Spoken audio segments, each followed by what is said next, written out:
சபையில் இருக்கும் எல்லோருக்கும் எனது வணக்கம். என்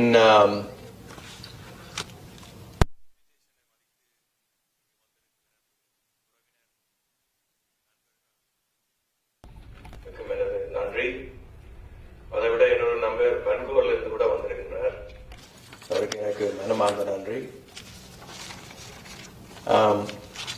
இந்த 35வது அகவை கொண்டாடும் தமிழர் தகவல் சஞ்சிகையின் நிறுவனத்துக்கும் அதன் எழுத்தாளர்களுக்கும் எனது பாராட்டுக்கள்.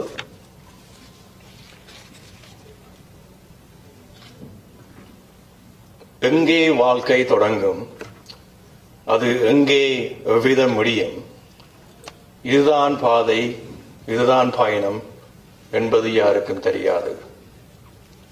இந்த மடை திறந்து வெள்ளம் என பாய்ந்த வரிகள் கவியரசு கண்ணதாசனுடையது.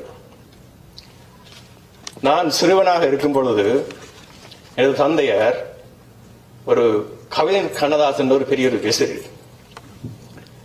இந்த வரிகளை நான் இளமையில் இருக்கும்போது எனது அப்பா அடிக்கடி சொல்லுவார்.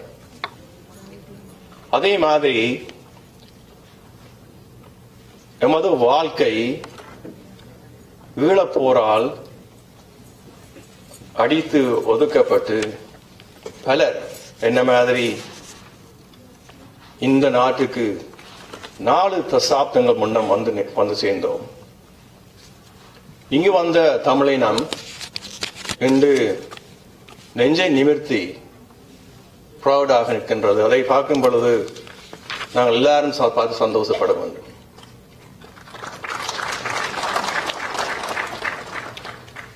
நான் 1988ஆம் ஆண்டு ஏப்ரல் 18ஆம் தேதி எனக்கு 18 வயது இருக்கும் பொழுது கனடாவில் வந்து இறங்கினேன். 401 பே ஸ்ட்ரீட், இதுக்கு கிட்டத்தட்ட ஆப்போசிட்டுக்காக இருக்கிற பில்டிங், இதெல்லாம் முதலாக நான் 12ஆம் மாடியில் மேல் ரூம் பாயாக பே ஸ்ட்ரீட்டில் என்னுடைய வேலையை ஆரம்பித்தேன். இன்று வரும் பொழுது உண்மையாக இது meant to be என்று சொல்லுவாங்க. நான் அந்த நிறுவனத்தில் தொடங்கும் பொழுது 24வது எம்ப்ளாயி. கிட்டத்தட்ட 33 வருடமாக அந்த நிறுவனத்தில் நான் வேலை செய்து 2 ஆண்டுகளுக்கு முன் 53 வயதில் இளைப்பாறினேன்.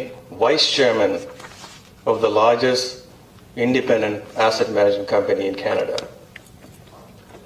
நான் இது சொல்லுவது என்னுடைய அச்சீவ்மெண்டை கதைப்பதற்காக இல்லை. இதுக்குள் இருக்கும் ஒவ்வொரு தமிழரும், இதுக்கு வழியாளர் இருக்கும் ஒவ்வொரு தமிழரும் மேற்கு நாடுகளில் இடம் பெயர்ந்து வந்து அகதிகளாக வந்து நாங்கள் பல அச்சீவ்மெண்ட்ஸை கலெக்டிவாக செய்துள்ளோம். நாங்கள் இன்னும் செய்ய போகின்றோம். நான் இந்த புத்தகம் எழுதும் பொழுது இந்த புத்தகம் பிரிசனர் 1056 என்பது என்னுடைய கதை மாத்திரம் இல்லை, இது எங்கள் கூட்டு கதை. ஆனால் இந்த கதையை நான் என்னுடைய கண்ணால் பார்த்ததை, துயரங்களை பார்த்ததை, கலெக்டிவ் ஸ்டோரியை தான் நான் எங்களுக்கு மாத்திரம் சொல்லவில்லை, மற்ற இனத்தவருக்கு சொல்ல வேண்டும் என்றதுக்காகத்தான் இந்த புத்தகத்தை நான் எழுதினேன்.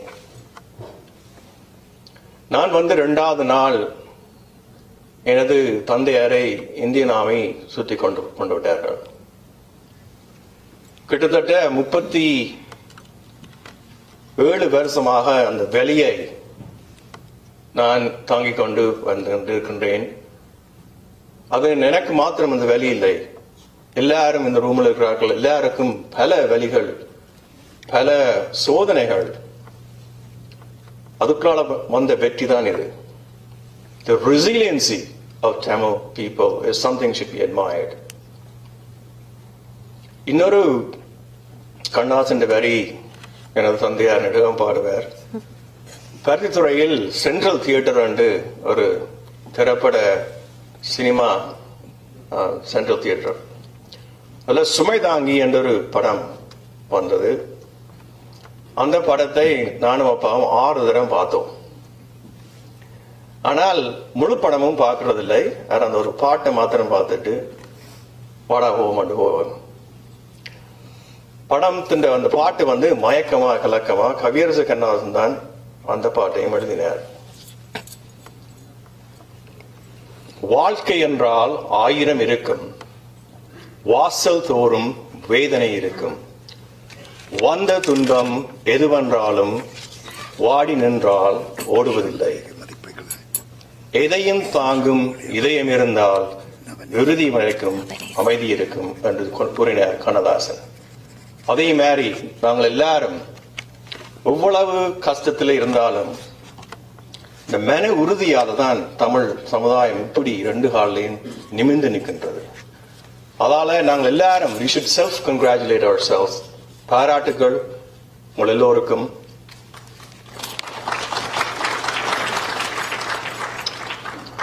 நான் இங்கே இருக்கும் அடுத்த சமுதாய பிள்ளைகளுக்கு சொல்வது one thing. நான் இங்கிலீஷ்ல சொல்றேன். ஏன்னா இங்கிலீஷ்ல நான் சொல்றேன். A human being only deserves or should be guaranteed 2 things: freedom and choice. When you have freedom and choice, the society will reward you for the good choices you make. The society will maybe punish you or not reward you for the bad choices you make. நாங்கள் இந்த நாட்டில் collectively we made some good choices. So let's keep going. வாழ்க தமிழ் மொழி, வாழ்க தமிழ். நன்றி.